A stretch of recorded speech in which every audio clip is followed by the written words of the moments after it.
The stone slab on top of Silas Brennan's fire pit weighed 200 pounds and was covered in 6 inches of snow.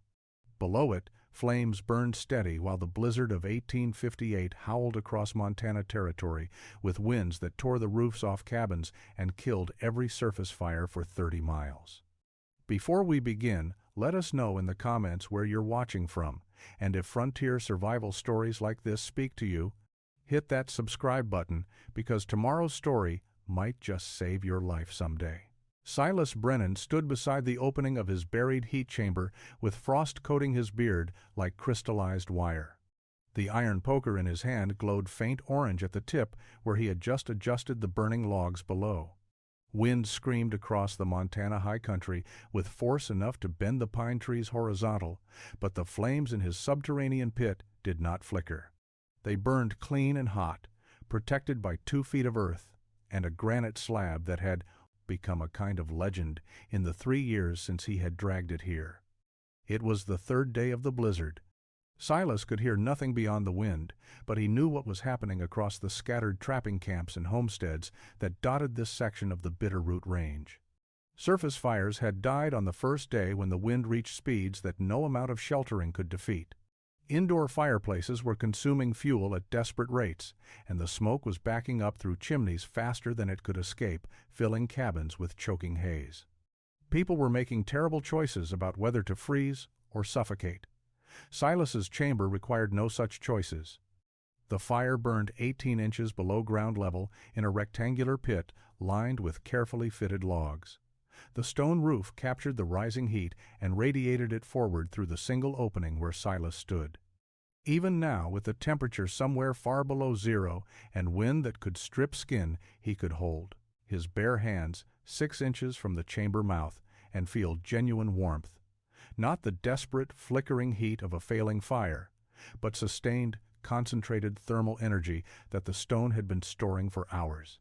He added 2 more split logs to the fire bed and watched them catch immediately from the bed of coals beneath. The system required half the wood of a standard fire and produced twice the usable heat. The snow on top of the stone slab had not melted because the heat was not escaping upward. It was being directed exactly where Silas needed it, forward into the space where human beings could benefit from it. 3 winters earlier, Silas Brennan had believed in none of this. He had built fires the way everyone built fires, on the surface, elevated when possible, fed constantly, and accepted that winter meant being cold most of the time. He had believed that was simply the cost of living in the mountains, the price you paid for freedom and fur prices, and the kind of silence could only find 2 days' ride from the nearest settlement. Then Henry Dalton had died 50 yards from their cabin, and everything Silas believed about fire and cold and survival had shattered like creek ice under a boot heel. The path from that moment to this one, standing calm and warm, while the worst blizzard in territorial memory tried to kill everything that breathed, had taken 3 years of obsession, mockery, back-breaking labor, and a willingness to dig down when every instinct said to build up. But 3 winters earlier, Silas Brennan had believed in none of this. Winter 1855 came to the Bitterroot Range with the kind of cold that made trees explode in the night when sap froze and expanded faster than wood could contain it. Silas Brennan and Henry Dalton had been trapping partners for 2 seasons by then, working beaver ponds along the tributaries that fed into the Clark Fork River. They had built their cabin the previous summer using standard methods: notched, logs chinked with moss and mud, a single door facing south, 1 small window covered with oiled rawhide, and a stone fireplace that worked adequately when the wind was not blowing directly down the chimney.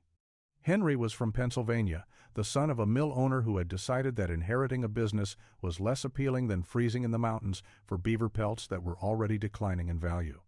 He was competent with traps and rifles, good company during the long snowbound months, and careful about the small decisions that kept men alive in country that forgave nothing. That was why his death made no sense to Silas, even after he understood exactly what had happened. On the morning of January 12th, Henry left the cabin to check their northern trap line. The temperature was perhaps 10 below zero, cold but manageable for a man dressed properly and moving with purpose. Silas stayed at the cabin to split firewood and repair a snowshoe that had cracked the previous day. They had followed this routine dozens of times. Henry would be gone 3 hours, maybe 4 if the traps had been productive. 5 hours passed, then 6. Silas loaded his rifle and followed Henry's tracks north through snow that had drifted waist-deep in places. He found Henry 1.5 miles from the cabin, lying beneath a spruce tree whose lower branch had collapsed under the weight of accumulated snow and ice. The branch had caught Henry across the shoulders and driven him face first into the snow. It had not killed him immediately.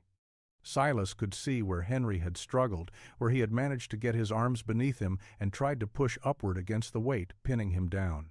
The branch was perhaps 8 inches in diameter, heavy with ice, angled in a way that gave Henry no leverage. He had frozen to death while trying to free himself, probably within the first hour, certainly within 2. Silas pulled the branch away and carried Henry's body back to the cabin. He buried him. The next day, on a rise overlooking the creek, chipping through frozen ground with a pickaxe for 6 hours to create a grave deep enough that animals would not disturb it. That night, inside their cabin that barely held back the cold despite the fire burning in the hearth, Silas sat awake and thought about distance and temperature and time. Henry had died 50 yards from warmth, maybe less. If the cabin had been warmer, if Henry could have survived longer, if Silas had gone looking sooner. That night, Silas made a decision that would consume him. Silas finished the trapping season alone, working the lines mechanically while his mind circled the same questions about heat and shelter and survival. When spring thaw came in late March, he sold his furs at the trading post in Hell Gate and spent the money in ways that made other trappers shake their heads. He bought a notebook and pencil. He bought time in the settlement's small lending library, reading whatever he could find about masonry, and forge work and root cellar construction. He visited every trapper camp within 3 days' ride, examining how men heated their shelters. Surface fire pits were most common, circles of stone containing flames that wind could extinguish with a single strong gust. Indoor fireplaces varied in quality, but even the best ones lost most of their heat up the chimney while filling living spaces with smoke whenever the wind changed direction. Elevated hearths kept fires off wet ground, but exposed them completely to weather. Every system was a compromise between warmth and fuel consumption, between smoke management and structural fire risk. Every system assumed that fire needed elevation and exposure, that flames required open air and height to function properly. Silas began to suspect these assumptions were wrong. In Hell Gate, he spent 2 days watching the blacksmith work.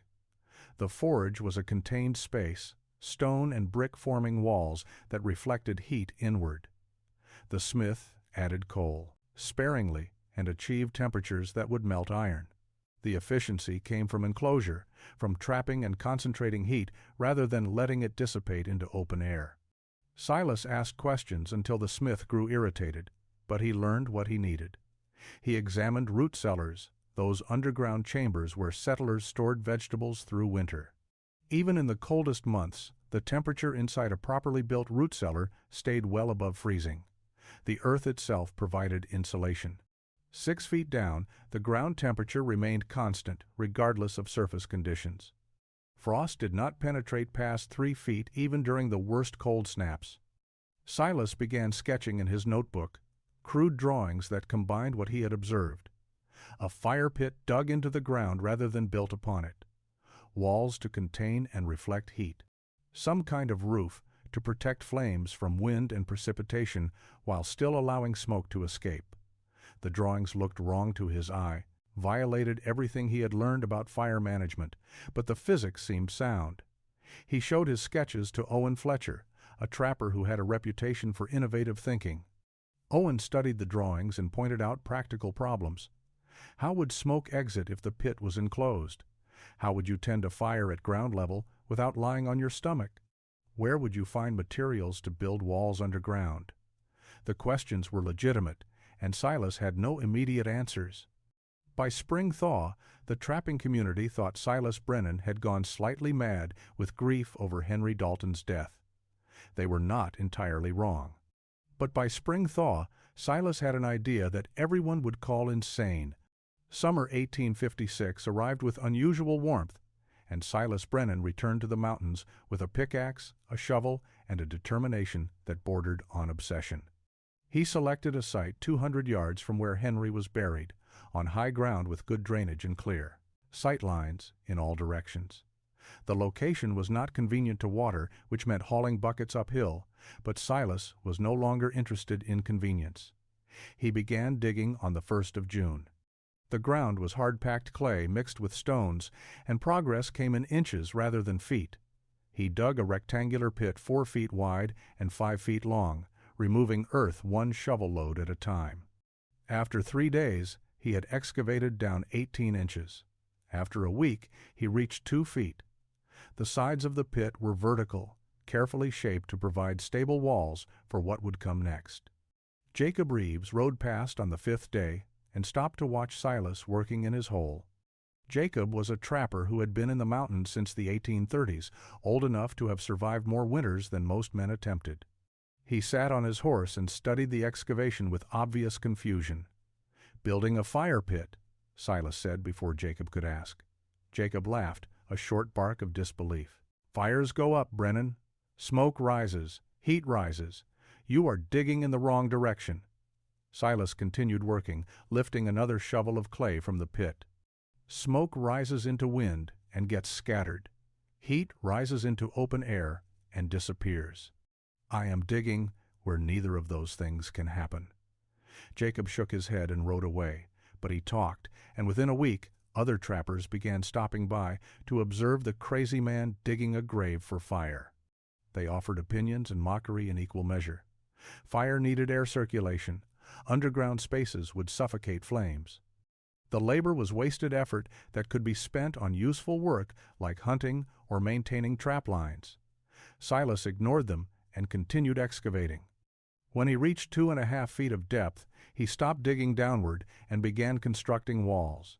He had spent 2 weeks selecting logs, rejecting anything with excessive taper or irregular shape. He wanted logs approximately 10 inches in diameter, as straight as possible, cut to exact 5-foot lengths. He stripped the bark from each one using a draw knife, working in the evenings until his hands blistered and then calloused. The logs went up slowly, stacked horizontally, to form 3 walls around the pit while leaving one side open.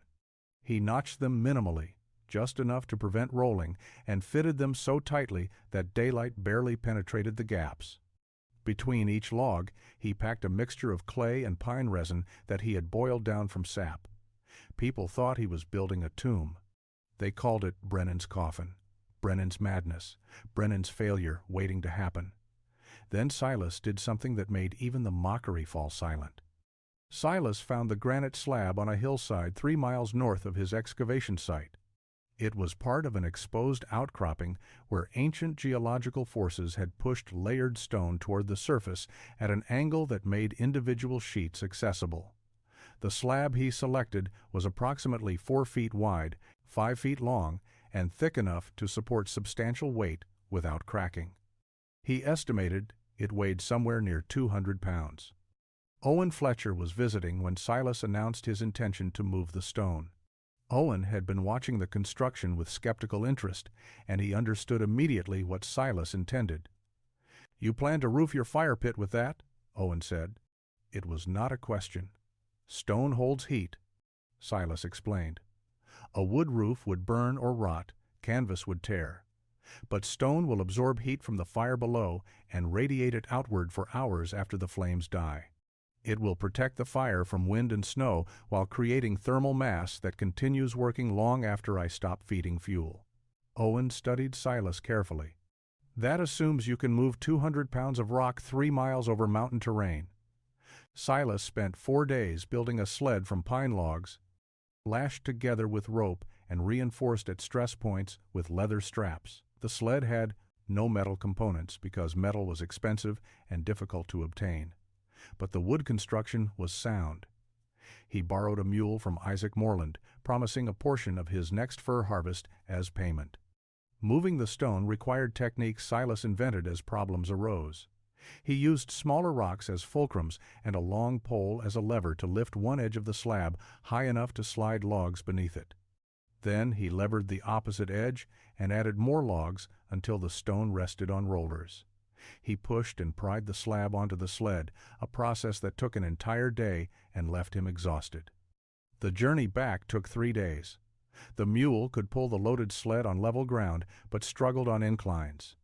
Silas had to help by pushing from behind, and on steep sections he had to anchor the sled with ropes to prevent it from sliding backward.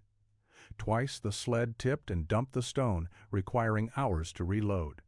When Silas finally dragged the sled to his construction site, Owen Fletcher was there waiting. Together they used the same leverage techniques to position the stone across the top of the log walls. The slab settled into place with a sound like a door closing, solid and permanent. Owen stood back and examined the completed structure.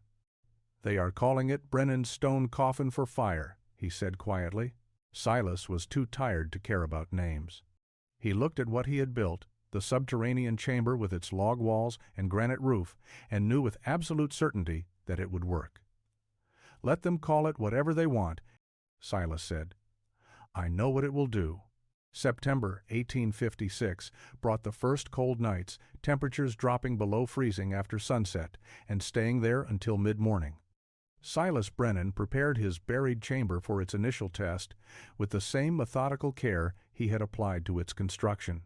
He gathered dry kindling from dead pine branches, split seasoned logs into pieces that would fit the fire bed dimensions, and arranged everything within arm's reach of the chamber opening. He knelt before the opening and built the fire carefully, starting with a small pile of shredded bark and pine needles at the center of the earthen floor. The kindling caught immediately when he applied flame from his tinderbox. Small sticks followed, then larger pieces, building heat gradually until he could add split logs without smothering the young flames. The smoke behaved strangely at first. It rose from the firebed and hit the stone roof, then spread outward in all directions, some of it spilling out the front opening, but much of it curling back down into the chamber. Within minutes, the space was filled with choking haze. Silas pulled back, coughing, and watched his fire struggle for oxygen. He had anticipated this problem in theory, but seeing it occur revealed details his sketches had missed. The fire was consuming oxygen faster than the single opening could supply it, and the smoke had nowhere to go except out, the same opening where fresh air needed to enter. The two flows were fighting each other. Silas let the fire burn down to coals, then rebuilt it differently.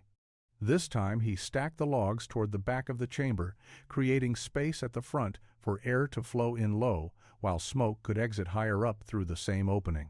He angled the wood to create channels that would encourage draft. The adjustment worked immediately. Fresh air flowed in along the chamber floor, fed the flames, and the heated smoke rose and flowed out the top portion of the opening in a steady stream. Within an hour, the system stabilized into efficient combustion. The flames burned clean with minimal smoke. Heat rose from the firebed and struck the underside of the stone slab, which began absorbing thermal energy with the patience of geological time. Silas sat 3 feet from the opening and felt concentrated warmth radiating outward, far more intense than any surface fire he had ever built. He fed the fire steadily for 4 hours, then let it burn down to coals. The flames died to glowing embers, but the heat continued.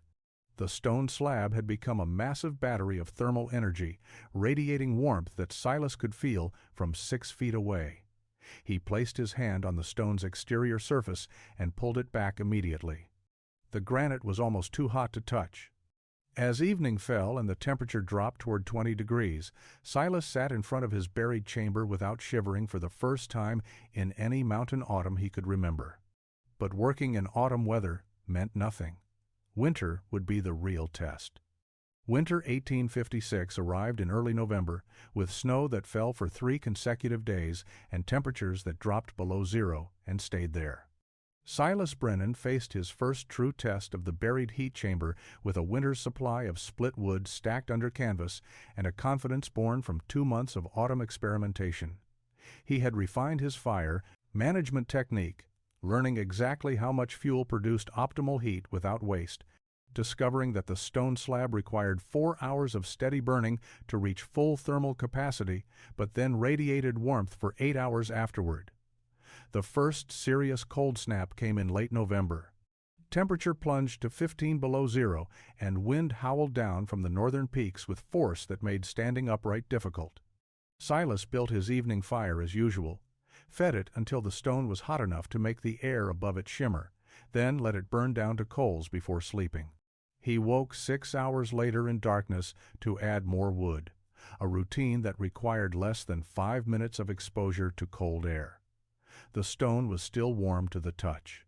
Other trappers in the scattered camps throughout the Bitterroot Range were enduring very different conditions.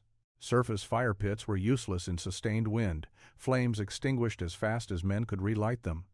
Indoor fireplaces consumed enormous quantities of wood, and even then, the heat vanished up chimneys while cold air infiltrated through gaps in log walls.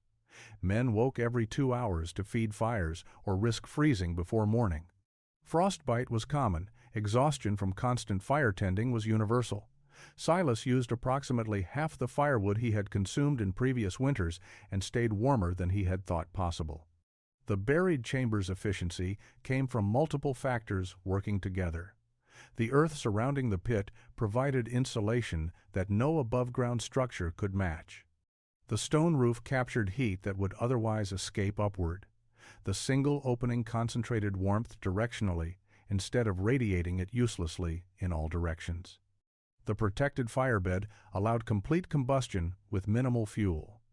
In January, a 3-day storm buried the mountains under 4 feet of new snow. Silas remained in his camp, leaving the shelter of his chamber only to retrieve firewood from his cupboard stacked 20 feet away. The wind never threatened his fire, because the flames burned 2 feet below the surface where wind could not reach them. Snow accumulated on the stone slab to a depth of 8 inches, and Silas realized the snow was actually helping, adding another layer of insulation that kept heat from escaping upward. Isaac Moreland visited 2 days after the storm cleared, riding through snow that reached his horse's chest in drifted areas. Isaac looked exhausted, his face showing the distinctive marks of mild frostbite on both cheeks. He studied Silas's buried chamber without speaking for several minutes.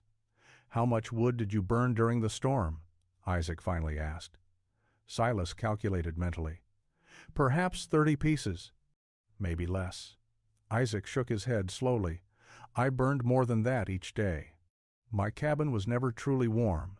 January 1858 began with weather patterns that old trappers recognized as dangerous. The wind came from the northwest in sustained blows that lasted hours instead of gusting and fading. Snow fell lightly but continuously for 2 weeks, never heavy enough to seem threatening, but accumulating to depths that made travel difficult.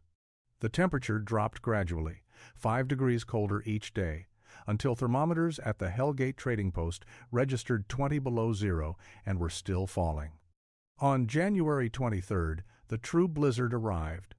Wind speeds increased throughout the morning until standing upright required leaning into the gale at an angle that would look ridiculous in calm conditions. Snow that had been falling gently began moving horizontally, driven by wind that turned individual flakes into stinging projectiles. Visibility dropped to arm's length, then to nothing. The temperature continued falling past 30 below, past 40 below, into ranges where exposed skin froze in minutes and breath crystallized into ice before it could dissipate. Silas Brennan's buried chamber burned steady through, conditions that killed every exposed flame within 30 miles. He tended his fire every 6 hours, adding wood in a routine so practiced he could perform it by touch in complete darkness.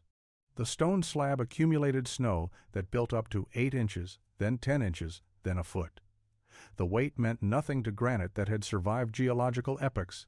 Below the stone, flames consumed seasoned pine and radiated heat that the buried earth captured and held. Jacob Reeves was not so fortunate. His cabin stood on a ridge 3 miles east of Silas's location, and his primary heat source was a surface fire pit sheltered by a 3-sided windbreak built from stacked stones. The windbreak had worked adequately in normal winter conditions, but the blizzard wind came from shifting directions with force that rendered any fixed barrier useless. Jacob's fire died on the first day despite his best efforts to shelter and maintain it. He retreated to his cabin and tried to keep an indoor fire burning in his stone fireplace. But the wind created downdrafts that filled the cabin with smoke faster than ventilation could clear it. By the second day, Jacob faced an impossible choice between suffocating from smoke or freezing without fire. He chose a middle path, allowing small fires that produced minimal heat and maximum misery. His family, a wife and 2 children, huddled under every blanket they owned and waited for the storm to break. Owen Fletcher's situation was different, but equally desperate. He had built a proper chimney for his cabin fireplace, and under normal conditions, it drew smoke efficiently. But blizzard winds created pressure differentials that reversed the draft, forcing smoke back down the chimney and into the living space.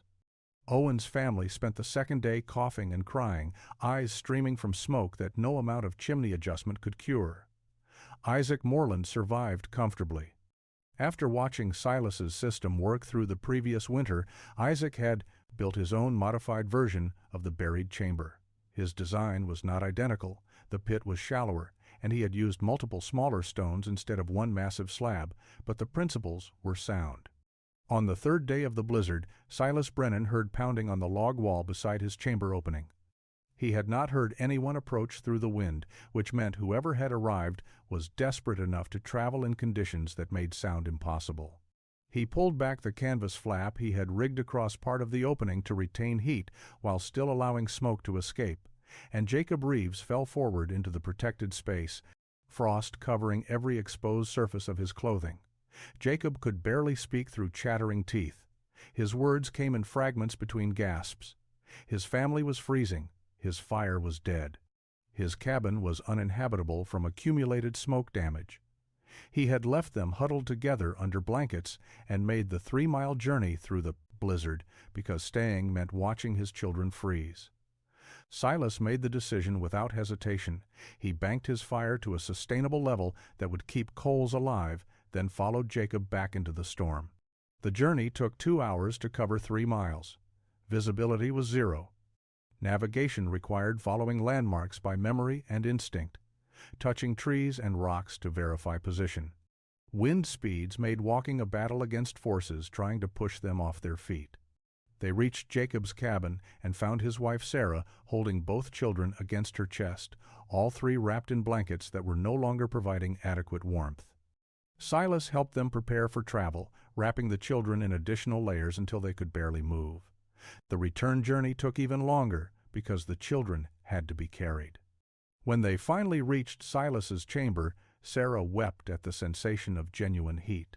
The stone slab was still radiating warmth from the morning's fire, and when Silas rebuilt the flames, the chamber became an oasis of warmth that felt impossible given the conditions raging 15 feet away. The family sat crowded around the opening, thawing slowly, while Silas managed the fire and melted snow for drinking water. The blizzard continued for 6 more days. Silas's chamber became a refuge for more than just Jacob's family. Owen Fletcher arrived on day 5 with his wife and infant son, having abandoned his smoke-filled cabin. Isaac Moreland brought his elderly father who had been visiting when the storm hit and whose age made cold exposure especially dangerous. The group took turns sitting close to the chamber opening, rotating positions so everyone received warmth in cycles. Silas taught them the principles while they waited for the storm to break. Dig below the frost line. Build walls that reflect heat forward. Use stone for thermal mass. Protect the fire from wind by putting it where wind cannot reach. The engineering was simple once you abandoned the assumption that fire needed height and exposure. Owen Fletcher took notes in a small journal he carried, sketching designs for a buried chamber he would build when the weather cleared. Jacob Reeves asked detailed questions about stone selection and pit dimensions. Even Isaac, who already had a working system, learned refinements from watching Silas manage his fire. Spring 1858 arrived late, snow persisting into April and melt coming slowly to the high country. When the ground finally thawed enough to permit digging, 7 families in the Bitterroot Range began constructing buried heat chambers using variations of Silas Brennan's design.